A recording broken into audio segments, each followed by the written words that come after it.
Well, it has been 8 weeks since the fateful attack by Hamas launched Israel into a war against the militant organization. This as Qatar and the US, along with Hamas, confirmed an extension of the truce in Gaza by 2 more days. Israel has released a new list of 50 women Palestinian prisoners to be freed following the extension announcement by Qatar. The tally of Israeli hostages released by Hamas under the now extended 6-day truce stands at 50, along with 19 other hostages of various nationalities. Israel, meanwhile, released 33 Palestinian prisoners on Monday, bringing the total tally to 150. Qatar, who has been a key mediator between Israel and Hamas, confirmed these developments. The French government has also confirmed the release of 3 French citizens on Monday, all of whom are minors. The children have been identified as 12-year-olds Etienne Yahalomi and Iris Calderon and 16-year-old Sahar Calderon, all of whom are French and Israeli citizens.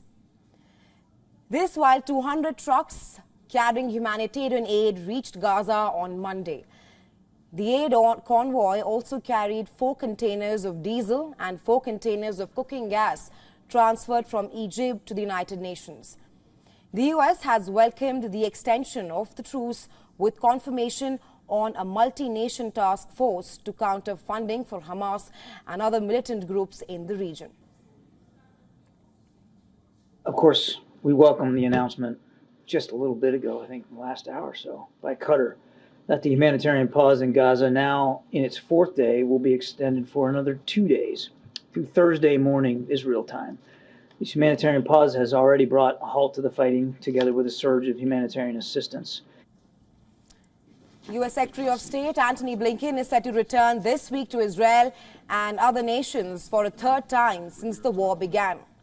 The State Department has confirmed that Blinken will be traveling to Israel and the West Bank following a meeting on the Russia-Ukraine war, which is scheduled to take place on Tuesday.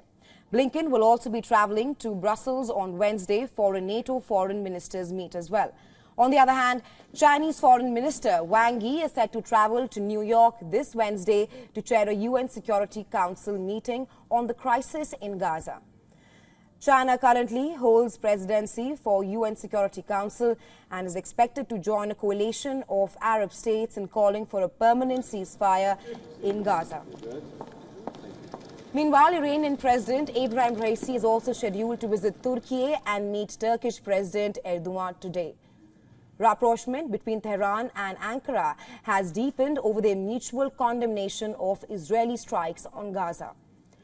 Following his controversial endorsement of alleged anti-Semitic remarks on the social media platform X, Elon Musk also paid a visit to Israel, where he toured a kibbutz attacked by Hamas last month.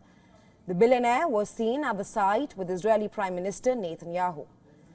During his meeting with Musk, Israeli President Isaac Herzog brought up the heavy anti-Semitic presence on X, telling Musk that it was unfortunate that the platform he leads housed a huge reservoir of hatred against the Jews.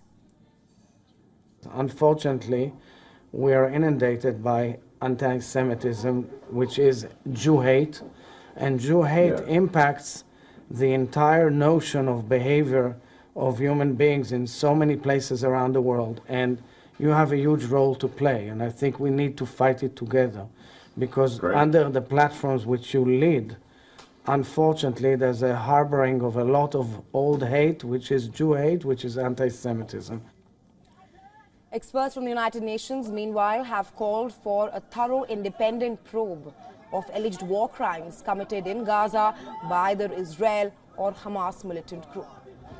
UN representatives issued a joint statement in Geneva on Monday calling for resources, support and access to be granted to independent investigators. And all this for a prompt, thorough and impartial probe into the alleged war crimes in Gaza. The German government has confirmed that it will financially aid Israel in reconstructing the communities destroyed by Hamas's attack on October 7th. During a visit on Monday to Kibbutz Be'eri, German president said that his country would provide 7 million euros, which is close to $7.6 million for the kibbutz in 2024. You know, the ruins behind us, they are the silent witness of what had happened here. And it's not easy to find the words to describe what we heard from those who have the knowledge and those who were witnessing the deeds, the murders, the killings, the rapes of the Hamas here on the 7th of October. Meanwhile, Hezbollah has stated that it will compensate for damaged Lebanese homes on the border with Israel. The Israeli troops and Hezbollah militants clashed along the border on October 8th onwards, stoking fears that the Hamas-Israel war in the Gaza Strip will spill over into the rest of the region.